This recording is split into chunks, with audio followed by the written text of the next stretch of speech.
Maddie, ask Tony. Tell him this is a reality show, and you know what we just talk about. What I told him this the other night when I was talking to him. We just talk about what we see, and the one thing we see is a common denominator of him involved with a lot of other folks. You know, so I mean, we're not picking on him. We're just telling what we see. DW says, Tony, that he's not picking on you. He just is seeing what the video shows.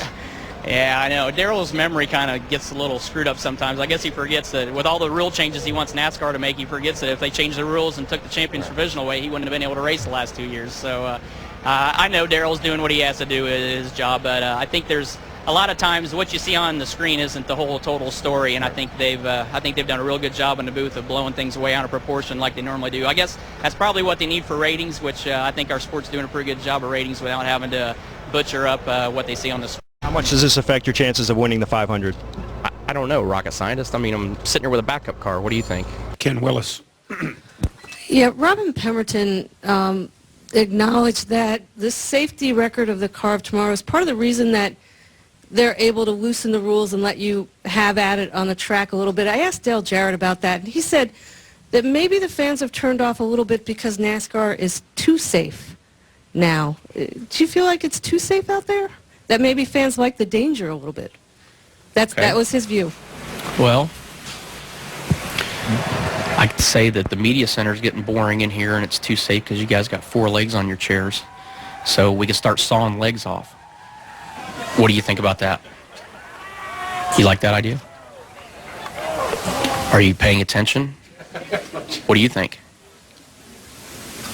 I'm more interested in what you think. Well, I'm interested in what you're thinking now. And then I'll have a direction of where I think I want to go with this. I'm not. No, do you really? I don't think fans that watch NASCAR want to watch their drivers get hurt. So, no. With Tony Stewart, who's just been introduced, and he's getting ready for his ride around the track with some fans who also are getting to join in. Tony, how do you balance the rewards of racing, doing what you love to do, with the chance of getting banged up in a race on Saturday and perhaps hampering your championship effort on the Cup side?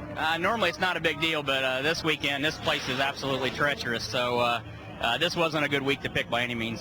How big is that for you? It's cool, and they may call this Pepsi 400, but Coca-Cola still tastes a hell of a lot better, so I'm going to drink this the rest of my life, whether I'm sponsored by them or not, so always have, always will, but, you know, it's still a long day here. All right, you win again at the Brickyard. Tony, can you put this one in comparison to the last one? This one's for every one of those fans in the stands that pull for me every week and take all the bullshit from everybody else. The kid's an idiot. He wins one Busch race, and he's a Cup driver now.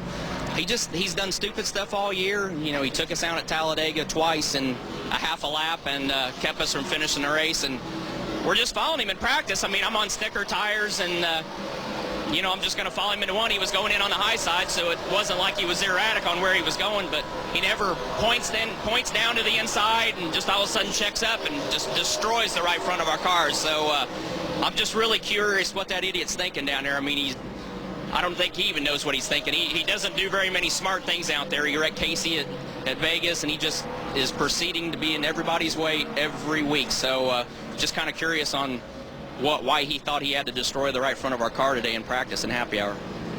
Tony Stewart pretty frustrated, Marty. He had a very fast car. Now flag waved was Tony Stewart. Matt's with him. And down in the garage area, Tony Stewart sits patiently in his car. Basically, you guys have to now hit the reset button after having to come back in from the oil down. Yeah, I want to really thank NASCAR. I mean, I'm sure all that debris on the apron was really important to get off of there. You know, it would have taken them 2 minutes just to stop the line and let everybody that was out there at least finish their runs, and then throw the yellow if you want to go out there and clean the debris up on the apron that nobody's running on anyway. But you know, and if their excuse is that they didn't know for sure if it was on the racetrack or not, maybe they ought to find more people put around the racetrack. You know, since Brian France is making billions of dollars, maybe he can afford to pay somebody to put around the outside of the racetrack and watch and make sure we got stuff out there, because they basically just screwed us out of an hour and a half of practice already. Well, Larry, Race car. Good job, guys. We gave another one away today. Great job. 10-4. Great attitude there, Smoke. We stalled it a couple times up pit road and gave up spots. Remember, we win and lose as a team. It's a great effort, okay? It's enough of that crap. Difference is I got mine back.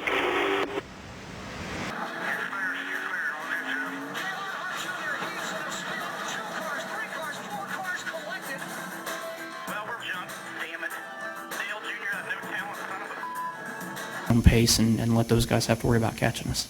Jeff Gordon was in here and mentioned. He came in here? Jeff Gordon came in he here? He did. Yeah. Wow. I know, you're amazed. That's awesome, man. I never would have thought Jeff Gordon would have came in here. That's pretty cool. You're sitting right there, I believe. He was sitting right here? Yeah, man. Oh, my God. I'm sitting in the seat Jeff Gordon sat in. That's awesome. Can I take this home? Can I take this? I mean, I won the race. Can I take this chair? Thank you. I'll send somebody back for it after I leave. Okay. But go ahead. I mean, I'm trying to continue. He said that if this was the old system, you'd be running away with it.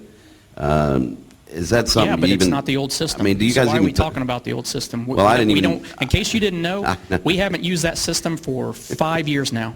So why are we talking about the old system? Well, Who that's cares? what I was going to ask you. I mean, do you even?